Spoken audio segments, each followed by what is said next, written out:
pasa? Esta tarde tenemos el placer ya de contar aquí en el estudio con nuestro invitado. Nuestra entrevista del día de hoy será con el profesor Juan Valdés, director ejecutivo del Observatorio Educativo Dominicano. Es especialista en educación y liderazgo educativo con suficiente experiencia y mucho tiempo en el área, vasta experiencia en educación pública, director del St. Lawrence International School y presidente de la Asociación de Docentes de Inglés de la República Dominicana. Le damos la bienvenida y agradecemos muchísimo que haya correspondido a nuestra invitación. Como no, es un placer y me sorprende cuando le escucho hablando de ese caso de la niña, porque lo que uno ha tratado en este país en términos de educación también es de proveer orientación. Este país tiene un gran déficit en el área de formación integral humana y también educación sexual formal, porque si a una niña, como ustedes dicen, la invitan a salir, nosotros, por ejemplo, en el sistema escolar tratamos desde el nivel primario de enseñarle a los niños. Por lo menos, lamentablemente, se da solo en el sector privado ese tipo de formación, porque en la educación pública, aquí, por ejemplo, por años hemos tratado de que esa educación formal sobre la sexualidad, las relaciones humanas, se dé, y hasta eso ha sido un reto. Aquí tenemos, por ejemplo, ese mayor índice de niñas con embarazos, de uniones tempranas, simplemente por un sistema educativo que fracasa, porque no es simplemente la familia. La familia no es especialista en educación. Hay que entender que lo que sabe una familia es lo que aprendieron los padres y madres por sus vivencias, no por formación. Ojo. Entonces, gran parte de esto es por una ausencia de políticas socioeducativas que desde la niñez a las niñas las orienten correctamente en su defensa, en su autoestima y a la misma orientación escolar, que debe ser en una educación por competencias como la que requiere esta era, algo primordial. Y me alegra que usted la presente como una educación o como una orientación completa, que no se oriente únicamente a la parte sexual, a los derechos, a los deseos que tienen, a los derechos que tienen los niños, como ahora se lo están queriendo entrar por ojo, boca y nariz, incluso desde edades muy tempranas, sino que esto es algo integral de su autoestima, de aprender a conocer sus cuerpos, de orientación en cuanto a las relaciones afectivas, no únicamente en cuanto a la relación sexual per se como tal, de deseo sexual. Entonces esto abarca, esto es algo amplio. Y eso, hay mucha desorientación. Hay que entender que hoy en día la mayor crisis que atraviesan los jóvenes y gran parte de los adultos es una crisis existencial. Lamentablemente, como ustedes hablaban de adolescentes, de adolecer, esta es una generación de jóvenes que todavía tiene serios conflictos existenciales por la ausencia de valores y por la ausencia de orientación sobre las cosas que más importan en la vida. El modelo educativo dominicano se ha centrado más en lo que se conoce como el asalto del neoliberalismo. Esto quiere decir, ya lo que importa es el fin, no el medio. Y lamentablemente las transformaciones educativas que se han dado en toda América Latina apuntan hacia allá, no hacia el desarrollo del ser humano integral, hacia su felicidad, sino hacia el logro de metas tangibles. Y ahí los niños, las jóvenes, olvidan todo. Y de ahí viene gran parte de esa crisis que hay de depresión, de suicidios, de ansiedad, de déficit de atención. La crisis en particular que atraviesa la República Dominicana en este momento educativa es muy seria. Porque yo he dicho acá como director del Observatorio Educativo que aquí, factualmente de hecho, está negado el derecho a la educación. Aquí los pobres no tienen derecho a la educación. Y por más que se les diga que ir a la escuela todos los días es el derecho a la educación, eso es falso. Aquí en particular la escuela pública es una farsa. ¿Cuál es el propósito principal del observatorio educativo a corto y largo plazo y en el contexto sobre todo de lo que en este momento vivimos o vive el sector educación en nuestro país? Bueno, nosotros trabajamos con la Asociación Dominicana de Profesores, con la ADP. Nosotros firmamos un convenio para desarrollar su observatorio educativo en el Instituto Superior de Formación Pedagógico y Sindical, que es el INSFOPED, que es una institución creada ahora por la ADP precisamente para la investigación educativa. Y nosotros hemos creado lo que se conoce como el Sistema de Alerta Temprana de la Educación Pública. Ahí nosotros medimos el día a día de la escuela con 187 indicadores que van desde la formación docente hasta los medios y recursos para el aprendizaje. Está precisamente la parte infraestructural de las escuelas públicas, que acá, señores, una escuela pública lamentablemente no cuenta con condiciones de infraestructura, ni siquiera para una práctica pedagógica efectiva. También está el tema de la familia, la comunidad y sobre todo las políticas educativas. Desde el punto de vista del marco conceptual de qué es la escuela, cómo debe funcionar la escuela, en este país hay una ausencia severa de políticas que conecten la escuela y el hogar. Miren, aquí recientemente ha habido un gran escándalo por el tema de los libros de texto, por ejemplo. Y el gran escándalo del tema de los libros de texto es que realmente estos no guardan ninguna relación con ese sujeto que se llama niño y estudiante de la República Dominicana. A pesar de que la educación moderna te dice que el sistema educativo debe centrarse en el niño, que es una idea de María Montessori, desde la época de María Montessori, al día de hoy aquí han creado, por ejemplo, unos libros de texto que no guardan ninguna relación con el nivel real de desarrollo cognitivo que tienen los niños en este país y su momento en la historia. Si aquí hemos visto por años que las pruebas PISA te dicen que los niños dominicanos no comprenden lo que leen, ni pueden redactar bien un texto, tú no puedes tener un libro de texto en un lenguaje que sea para un universitario, como tenemos aquí ahora. También tú tienes las pruebas diagnósticas recientemente presentadas en este país, que te mostraban cómo fracasan los niños de tercer grado y sexto grado de primaria. Aún así, se hacen unos libros de texto que presumen que los niños tienen dominio de conocimientos, de procedimientos y de actitudes que no son reales. Cuando el Observatorio Educativo, nosotros decimos que la educación pública aquí es una farsa, se basa precisamente en esto. Porque tú estás presumiendo que los niños están en un momento de desarrollo cognitivo o en una etapa de desarrollo que no es real. Mira, hay un asunto que... Una cosa, usted hablaba de los nuevos libros, del proyecto Libro Abierto, pero esto es nuevo y bueno, ya hay pruebas irrefutables de que hay problemas conceptuales, ortográficos, de diagramación y todo eso que usted plantea. Pero anterior a eso también teníamos problemas, o sea, hubo un fallo en los libros de la editorial. ¿Qué situación se quería subsanar con esta iniciativa que salió mal? Quizás tenía buenas intenciones, pero salió mal porque se hizo en tiempo récord con gente sin experiencia en la elaboración de los libros. Pero lo primero que hay que iniciar es porque esa fue una iniciativa totalmente innecesaria. Ah, es innecesaria. Totalmente. ¿Por qué? ¿No era muy costoso? El tema no era el costo ni siquiera. Se han querido ir y disfrazarlo y llevarlo al aspecto económico, pero yo creo que ese no es el principal problema. Ese no es el principal problema. Que si costó esto, que no costó tanto, que costó menos. Mira qué es lo que sucede. Lo primero es que aquí hay una ley, que es la Ley de Función Pública 4108, que a partir de su artículo 80 te habla de un código de pautas éticas para los funcionarios públicos. Y aquí el primer problema con los libros de texto fue que el ministro de Educación violó el Código de Pautas Éticas de la Función Pública al mentirle garrafalmente al pueblo dominicano con dos argumentos. Él decía que él iba a cambiar los libros de texto porque eso era simplemente un botín, un negocio que tenía un grupito. Y que decía también que el ministerio iba a hacer sus propios libros de texto. Sin embargo, al día de hoy, el ministerio no ha hecho un solo libro de texto. El ministerio no tiene una imprenta. ¿Quiénes han hecho los libros? No los ha hecho el Ministerio de Educación. Universidades, los ¿no? ha imprimido Editora Corripio y el PNUD y los ha editado un grupo de universidades e instituciones religiosas a las cuales se les está pagando casi 1.200 millones de pesos. O sea que el argumento de que el problema con los libros era que era un negocio, es totalmente falso, porque sigue siendo un negocio. El ministerio no tiene un solo libro de su autoría. El ministerio lo que hizo fue comprarle la autoría a quienes han hecho los libros. Y el 74% del costo de un libro de texto está en la impresión.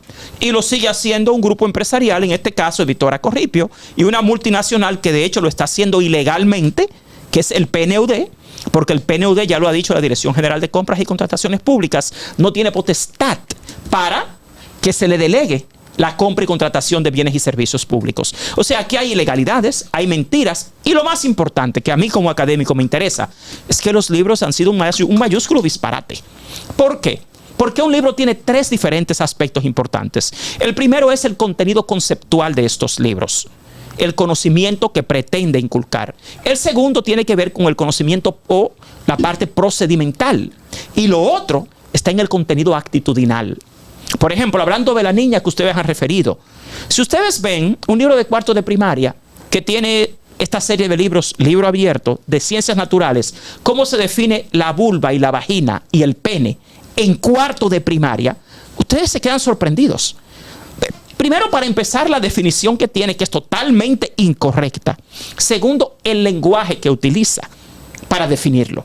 A un niño de cuarto de primaria. Pero es equivocado porque está por encima de su entendimiento. Los términos que se usan son totalmente incorrectos. O sea, la función de la vagina no es recibir el líquido seminal. Ay, ¿Qué es lo Dios que te dice? mío. ¿Qué es lo que te dice Dios el libro? mío. Ay, por ¿Qué favor. es lo que te dice? Entonces, por otro lado, el lenguaje que utiliza está mucho más allá del nivel de desarrollo lingüístico y cognitivo de un niño de cuarto. Pero yo creo que hasta de bachiller. De cuarto grado. Oye, entonces, exacto. por otro lado, yo no creo que mucha gente entienda eso. Entonces, a nivel procedimental, porque mira, un libro tiene tres grandes aspectos, insisto. Tiene una parte conceptual, tiene una parte procedimental, que es la que tiene que ver con el diseño instruccional. Cómo desde el punto de vista de la pedagogía, tú esperas que un ser humano aprenda.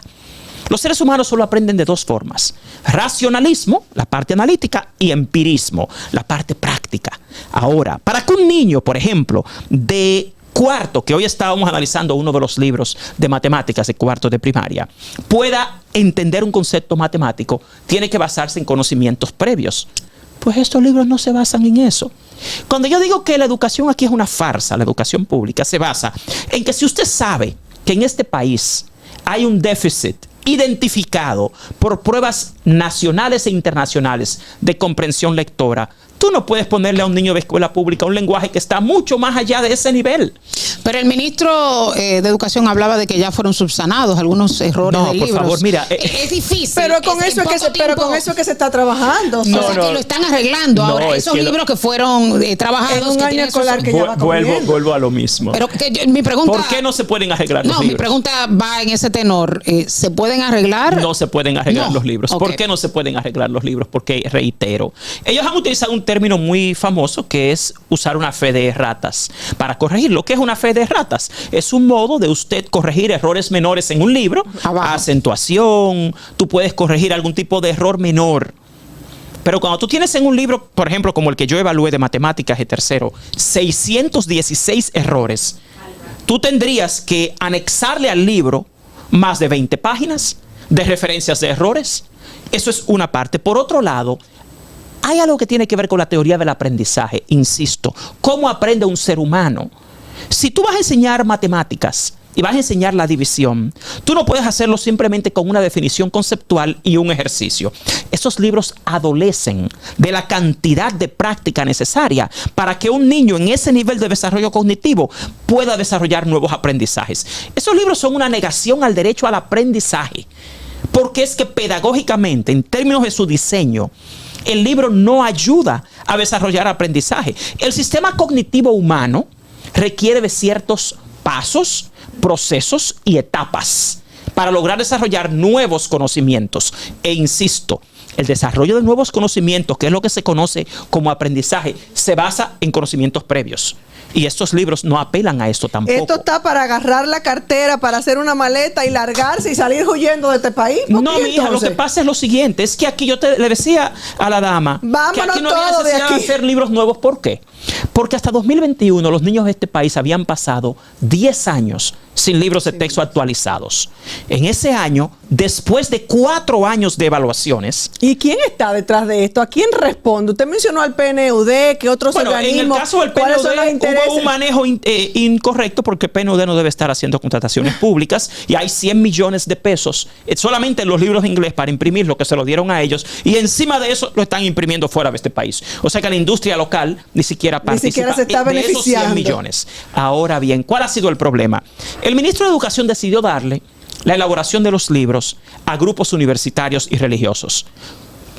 Ahí hay varias violaciones. La primera es que para usted... ¿Cuáles grupos religiosos? Bueno, creo que los que hicieron los libros de formación humana y religiosa, está Fe y Alegría, y creo que estaba la conferencia del episcopado. Entonces, ¿cuál es creo que es el arzobispado, mejor dicho. ¿Cuál es el tema? En que para usted hacer cualquier contratación pública, como la realización de un libro, debe haber una licitación. Entonces, ¿qué es lo que te garantiza la licitación? Que haya una competencia que garantice cierto nivel de calidad. Y tú te remontas a cómo se hacían los libros antes. Antes del ministro Ángel Hernández, Cualquiera que quería participar en la elaboración de un libro tenía que competir en una licitación.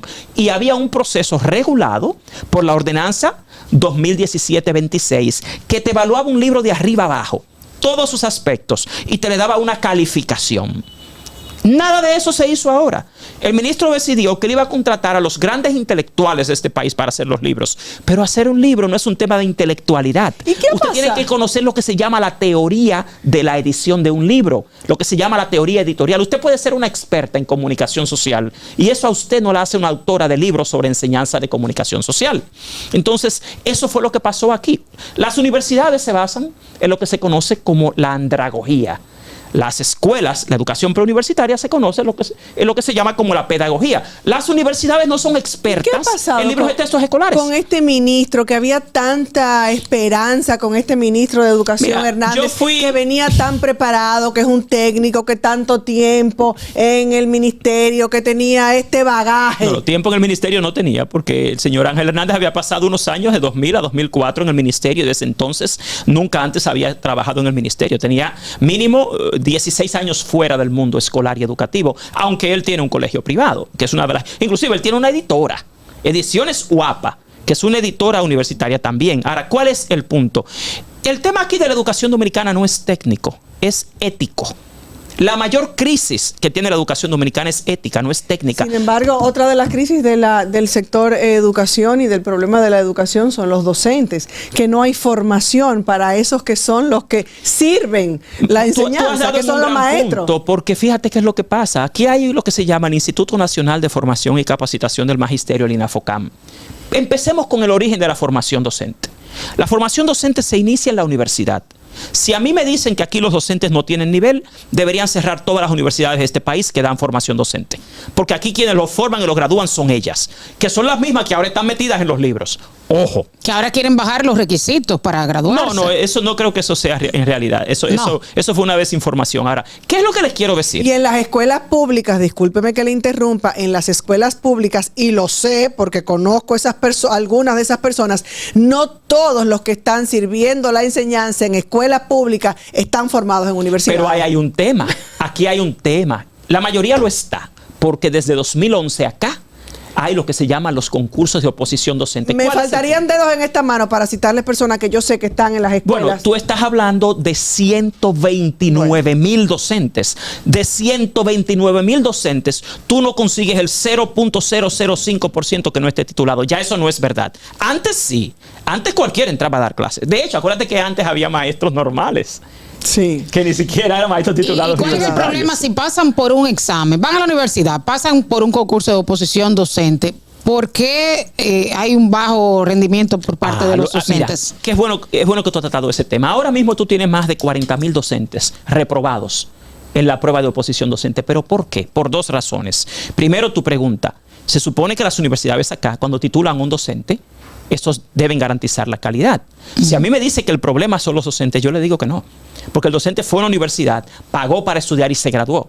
El problema aquí no es el docente. El problema aquí es la formación que le dan a los docentes primero. Ahora, aún así, vamos a suponer que sí, que ellos tienen buena formación inicial, que es como se llama en la universidad. Ahora, lamentablemente, el concurso de oposición docente debe basarse en un sistema que se conoce como el sistema de carrera docente, que requiere que las pruebas que les den a ellos se basen en los estándares profesionales y del desempeño para la certificación y desarrollo de la carrera docente. Esos estándares tienen 4 dimensiones que son las que deben evaluarse en un docente. Si las pruebas que le dan a los docentes no están calibradas ni siquiera semánticamente, tú no puedes esperar que los resultados sean correctos. Y eso ha pasado aquí ahora.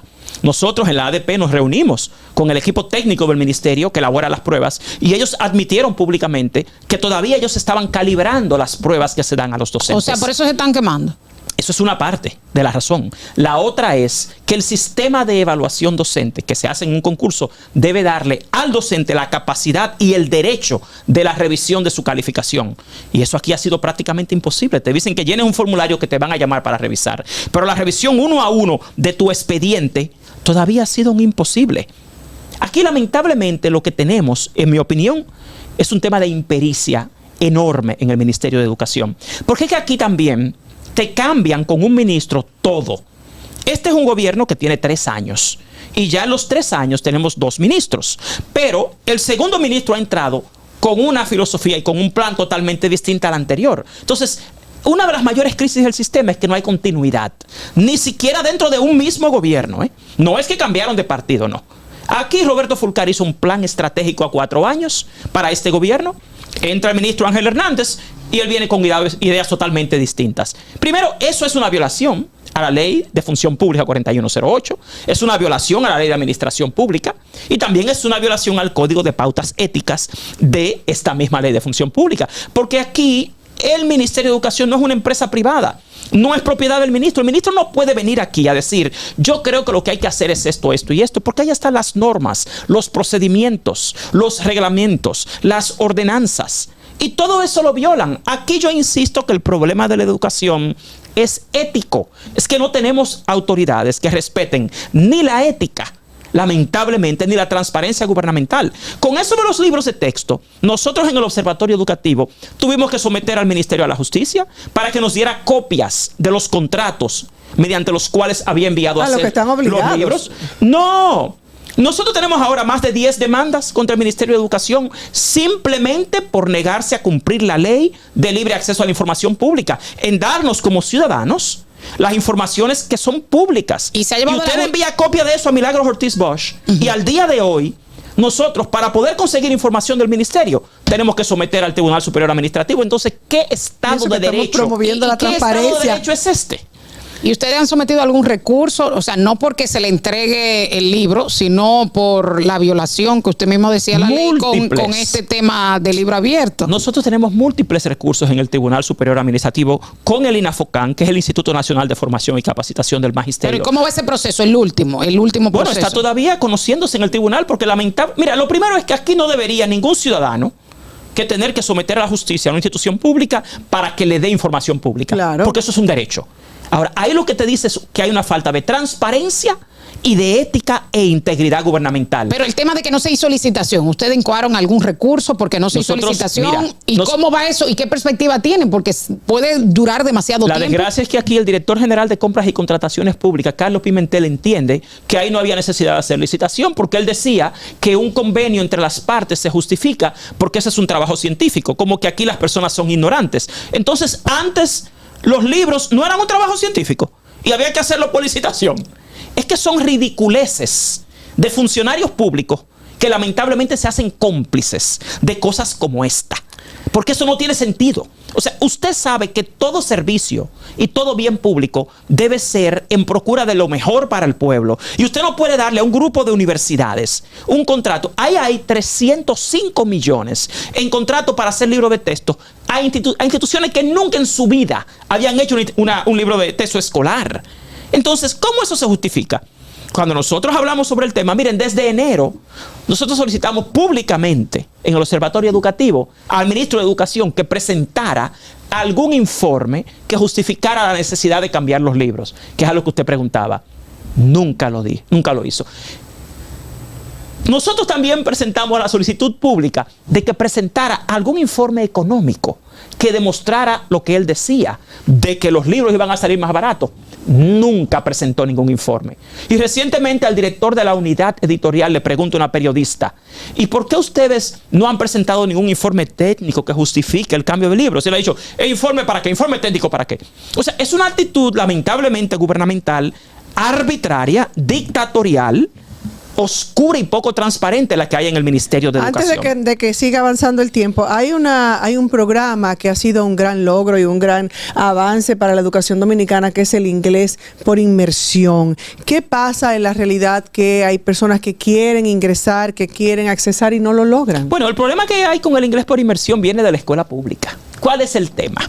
Aquí tú tienes 2.3 millones de niños que van a las escuelas públicas dominicanas que no aprenden nada de inglés después de 16 años en la escuela. Cuando salen, la única oferta gratis que tienen es el inglés de inmersión. El inglés de inmersión tiene más de 100 centros y están todos llenos. El problema no es el inglés de inmersión.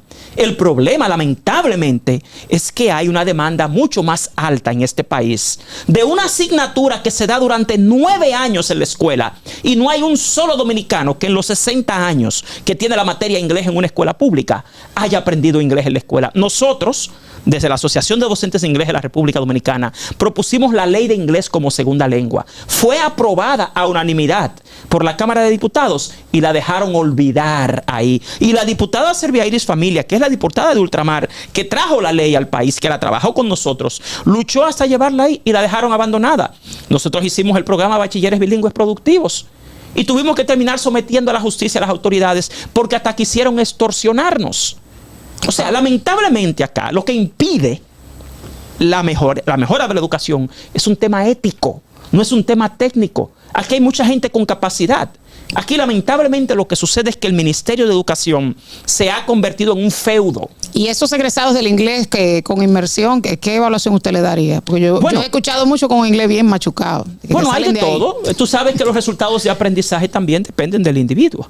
O sea, tú tienes personas que alcanzan un nivel muy desarrollado, pero en general el nivel al que se aspira en el inglés por inmersión es un nivel B1 en las referencias de lenguas del marco común europeo, que es un nivel intermedio de inglés. Yeah. Eso es realmente a lo que aspira en sí el programa. El problema con el programa de inglés de inmersión es que lamentablemente aquí tenemos cientos de miles de personas que quieren aprender inglés, no pueden pagar para aprenderlo, su única oferta masiva es el inglés por inmersión y hay lamentablemente una sobredemanda a pesar de que hay más de 100 centros abiertos. Aquí la solución está en la escuela, señores, no es en la adultez. Nosotros tenemos ya 18 años luchando por el aprendizaje de inglés en la escuela y ahora en este momento, en esta gestión, han querido convertir ese derecho en un negocio para un grupito. Tú tienes grupos empresariales, hasta como Educa, queriendo meterse al tema del inglés en la escuela sin ninguna experiencia, e instituciones universitarias que no saben nada de educación escolar, queriendo meterse a eso simplemente por un negocio. Nosotros hacemos un llamado nuevamente al presidente de la República para que tome en serio el tema escolar, porque aquí llevamos 3 años, lamentablemente, en este gobierno. ¿No ha sido una prioridad de este gobierno el tema de la educación? Los resultados te dicen que no. Pregúntale a los niños, ve a una escuela como trabajo yo.